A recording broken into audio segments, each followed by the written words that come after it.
no ubhuti uthi uye wabizwa ngubhuti uLungisile wathi uzamthengela inyama. Wafika naye phaya kwakhe uLungisile loko kwabo. Wamthatha umntana wathi makakhulule. Wakhwela phezu kwakhe. Wathi ogqiba wamnika inyama. Wathi ogqiba wathi makagoduke. Ubhuti uthethe nge3 days. Ewe kusenoba njalo bhuti. Kuba kaloku mna ndifike seyikwenzekile. Naye ngokokuthetha kwakhe akakwazi. Yeah, okay. Qhubeka mama. Naye ngokokuthetha kwakhe nje bedalwe ngolahlobo akakwazi ukuthi kwenzeke njena nje ngexesha elithile nexesha elithile kuba udalwe ngolahlobo. Uyakwazi ngokumbuza into athi ngomso okanye athi izolo. Khuluwa i3 days ivelephi wena? Ebeke wangumuntu ke ongabonakaliyo apha ekhayeni for 2. Kulapho ke apho izoba njalo into yale. Abahlali ke ngenxa la 3 days ebengabonakali. And ukhona umuntu ombonileyo ephuma apha kulandla okanye? It's a pity ke uba akuthanimboni apha.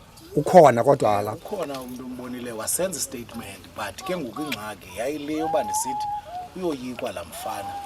Akafuna ke ngokuba xa kuthiwa kuza kuvela into edibene necourt athi noko ukhona na uyayazi loo nto leyo. And lo mfana ngulo usuku obanjwa. Ngulo usuku obanjwa iminyaka. The fact is sathi bhuti wami uba lo muntu lena i-ex offender lo muntu to i-similar case enje sasilindele into yoba izawutriggerisha something apha emapoliseni uba hey lo muntu ingxaki ucacile ngela xesha ebeyolulekwa khange oluleke tu kulaa ndawo bekuyo. But ke seemingly loo nto leyo ayithethi into apha emapoliseni hence sikule meko sikuyo ngoku. Now uyabona ke mkhuluwa ndiyafuna uyiveze into yoba kukho izinto ezehlayo nje kuthiwa abahlali bathathele umthetho ezandleni. Ziimeko ezinje emveni kwamapolisa abe semveni kwabahlali the law abiding citizen aba baqinisekileyo uba noko bona benza izinto ngendlela right. Lo mntu ucaba umoshe ekuhlaleni bamyekile uba makathi roam around up the street. Cacile uba afuna uba makaphinde enze enye into apha emntwini. Molweni bahlali, molo nawethu. Usiziselele nceba. Ndifuna ungqina mna kule nto ithetha ngobhuti. Ndigxininise ke ngoku kulaa nto yala 3 days ibingathi ayingeqondakali mhlawumbi. Okay. Thina njengabantu abalapha ekumelwaneni la 3 days siyavumelana nayo ibingaqali ke futhi la 3 days ithethwa ngobhuti yokulahleka kwalo mntana. Lo mntana singene siphuma apha umama wakhe egula kakhulu. Simane singena sizonceda umama wakhe. Wabelele ebhedini esitsho uba uMambishi andiboni. uMambishi khangabuye izolo. Simane sibuza nakwabanye aba uMambishi kangangoba abantu ebendingena nabo apha bangavuma uba ndithe xa uMambishi ndifika ekhona funeka ngokusigade unceda umama wakhe sawugqiba sigade noMambishi ngosesigade uba makangaphuma apha eyadini. Kuthe xa kusithiwa uMambishi kwathiwa nangehlele emvani kwendathi buya ezendlini uvelaphi akaphendula. Ndathi kwabantu bendinabo ndathi guys khani nibaliseleni sifike nini ngoku kule nto yoba lo mntana celahlekileyo angachazi. Because kaloku lo mntana ebekhayenze laa nto yoduka athi gqi esapha axele ngoku yintoni le intsha empilweni yakhe le ibangela uba ngoku uthi xa ubuza uba Mambishi ubungekho iintsuku ezintathu ajonge phantsi abonakale njengomntu owoyikayo. Ndigqithe ke ngoku ndize kumcimbi wesipolisa apha ibinguphantsi phezulu abahlali basebenzile benethwa zimvula besehla besenyuka behambela umcimbi welikhaya njengoko ke ngoku kungekho mntu. Umama walapho uye wasweleka kwashiyeka abantwana babini nalo tatomncinci wabo ulixhoba lalo mfana. Ekuhambeni kwethu phantsi phezulu ngenye imini xa ndingena apha endlini ulate kugqitha iveni ndibize omnye wenkosikazi ongumelwane uba yena nantsi iveni imisa pha and i-understanding yam abahlali basenyibiba size. Xa sifika apha kwamapolisa amathathu xa ndibuze ndiseze uba yintoni batye bona ngayayo nto sizothatha istatement ndingene ndibuze ke bathi ingxaki kuba lo mfana kuthiwa akathethi umntu athetha kuye akakho.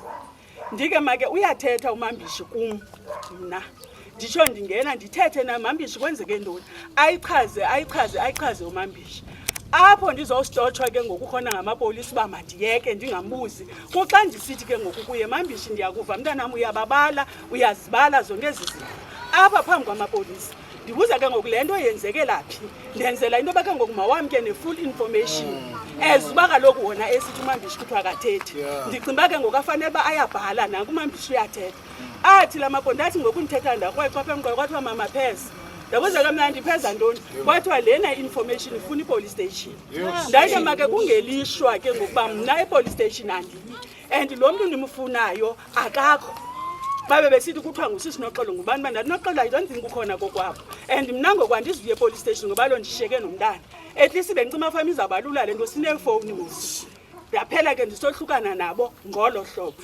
iyayi-andastandeka ngoku kumntu yoba kuthiwe i-statement salahleka sathini sesinjani esisifunwayo I mean i-statement asinamsoco sesinjani esifunwayo. Yebo Mna ukungqinela nophila phakade seye seza apha kulo Mambishi yani safika kuthiwa uMambishi akakabikho right ekubeni engekho right into yasisokolisayo sasokoliswa yinto ye-case number kwabe kusithiwa ke ngoku ngumakazi wakhe wathi inantsika kube kufike abacuphi apha kuye endlini so ufika kwethu eNyibiba safika napha sabuzwa kwale case number and i-case number ke ngoku yabe ingafumaneki yiyo le kwacaseba iyasisokolisa singabahlali for into yoba ke ngoku lo umcuphi wanasika ipolisa lalipha eNyibiba for into yoba likwazi uba lisishekishele icase uba ibifikele kubanini. Ndiyakuva Nkosi.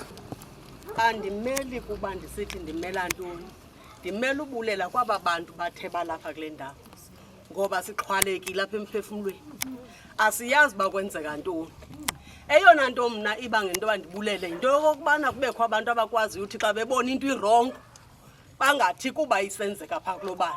Ndalahlekelwa ngumntana apha wafunyana umntana amejinga eswelekile bathetha abanye abantu bathetha izinto ezingezizongo yangathi ngoku mna umntana wam ubulewe into yoba esaziyo into yoba kufuyiwe kwam kanti kuvela izinto ezinje izulu lona lihleli lisezawuveza izinto ezingaphaya.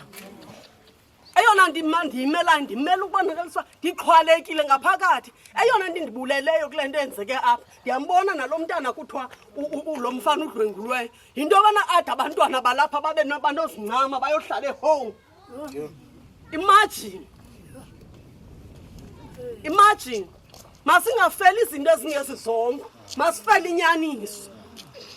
Mama ndibala just uthethe enye into ngo abantwana balapha uthi bahlala ehome. Ndithi abantwana balapha kwinto bendiyifundile bingekho loo nto abahlala ikhona into bendiyifundile abantwana balapha baxolele uyohlala ehome bafuna uyohlala ehome because kaloku ababoni luncedo banolufumana. Abantwana babantu abaya bazelwe njengathi abayazi into nobehlela kulaa ndlu kho abantu uyayazi akhona ndiyicaphukela njengongabinanyani andikhona ndiyicaphukela njengongabinanyani ngoba kaloku egqibeleni umane kuthiwa ngubani umane kuthiwa awulazi iceke ubalali kabani of which ke mna ke sandindedwa namntana endlini ngoba wam ngulowa kwajinga emthini eswelekile. Abanye bazawuthuma izinja abantu benabantwana andikhathali mna andikhathali noba kungasandibhubhile as long inyani yona ndiyithethe noba kungasandibhubhile ngoba sendifile kakade ndafela kule ndawo kakade. Nkosi mama. Mandibuyise kubahlali nakuwe bhuti wami. Yes sir. Ndiyayingqinela le nto ithethwa ngabahlali and into emandi apha e-ereni yethu into yobana abafana balapha e-ereni abangekho right bayangena kwimizi yonke and ekungeneni kwabo emizini yonke abafana balapha e-ereni abangekho right akho mntu bangamaziyo. Umzekelo uMambishi uyafana nomnye umfana okuthiwa nguNjabulo apha e-ereni ungababiza ngoku bazawuchaza uba mna ndihlala phi na ndingubani na igama lam. So invangazile into yobana ibe ngathi uMambishi uthetha into engeyiyo because abafana balapha e-ereni basazi sonke. uMambishi le nto ayithethayo ndinayo into ethi yinyani because uNjabulo ungambeka apha ngoku uzawutsho uNjabulo uba ngubani kabani lona uhlala endaweni ethile. Enkosi. enkosi sisi wam. The strange